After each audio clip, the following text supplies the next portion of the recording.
दोस्तों नमस्कार।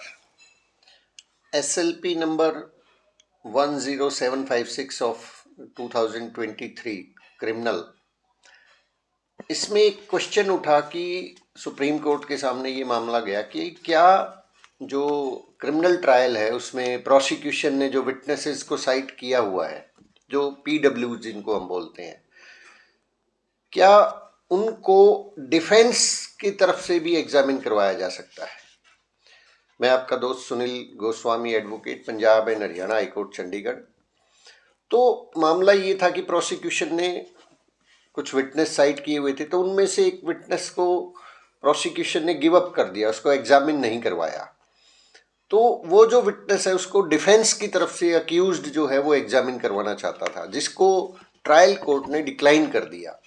उसके बाद इसका अपील हाई कोर्ट में फाइल किया गया। हाई कोर्ट ने भी ट्रायल कोर्ट के ऑर्डर को कंफर्म कर दिया कि नहीं करवाया जा सकता। तो सुप्रीम कोर्ट ने ये पाया कि जब प्रोसिक्यूशन ने उस विटनेस को एग्जामिन नहीं करवाया, वो नहीं करवाना चाहते, उन्होंने गिव अप कर दिया और विटनेस बॉक्स में उसको नहीं लेके आए, तो लॉ में लीगल प्रोविजंस के अंदर कोई ऐसा बार नहीं है, कोई ऐसी रोक नहीं है कि उसको डिफेंस की तरफ से नहीं एग्जामिन करवाया जा सकता।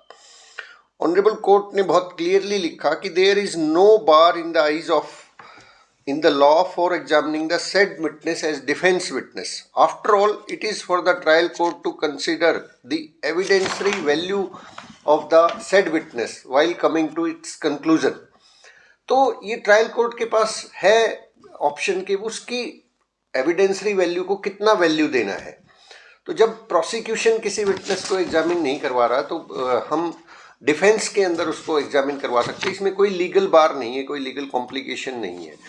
तो यहाँ पे ऑनरेबल सुप्रीम कोर्ट ने बहुत क्लियर किया, और ऐसा बहुत बार होता है कि PWs के अंदर कोई विटनेस होता है, उसको प्रोसिक्यूशन एग्जामिन नहीं करवाना चाहता, और हमें लगता है कि हमारे डिफेंस के अंदर वो विटनेस बड़ा इंपॉर्टेंट है, वो हमारे डिफेंस में काम आ सकता है, तो हम उसको एग्जामिन करवा सकते हैं।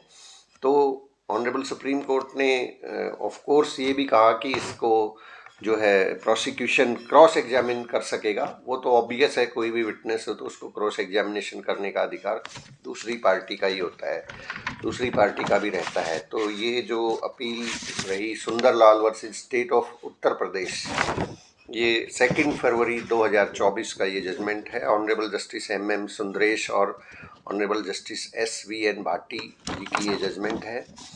SLP criminal number 10756 of 2023। तो साथियों, इस तरीके से कई बार ऐसी सिचुएशंस खड़ी हो जाती है, लीगल कॉम्प्लिकेशंस, जो हमें पता नहीं होता है या इस सिचुएशन में क्या किया जाए। तो अगर ऐसी सिचुएशन आपके सामने है तो आप भी इस जजमेंट का हवाला देके, अगर प्रोसिक्यूशन ने किसी PW को एग्जामिन नहीं करवाया तो, और आपको लगता है कि ये वाइटल इम्पॉर्टेंट का विटनेस है और आपके डिफेंस में जो है वो काम आएगा, तो वो आप उसको एग्जामिन करवा सकते हैं इस रूलिंग का हवाला देके। तो इसी तरह की जानकारियां हम लीगल नॉलेज को बढ़ाने के लिए इस चैनल को क्रिएट किया गया है। आपको अच्छा लगता है तो साथ में डिस्कशन करते हैं और सीखते रहते हैं कुछ ना कुछ। बहुत बहुत शुक्रिया।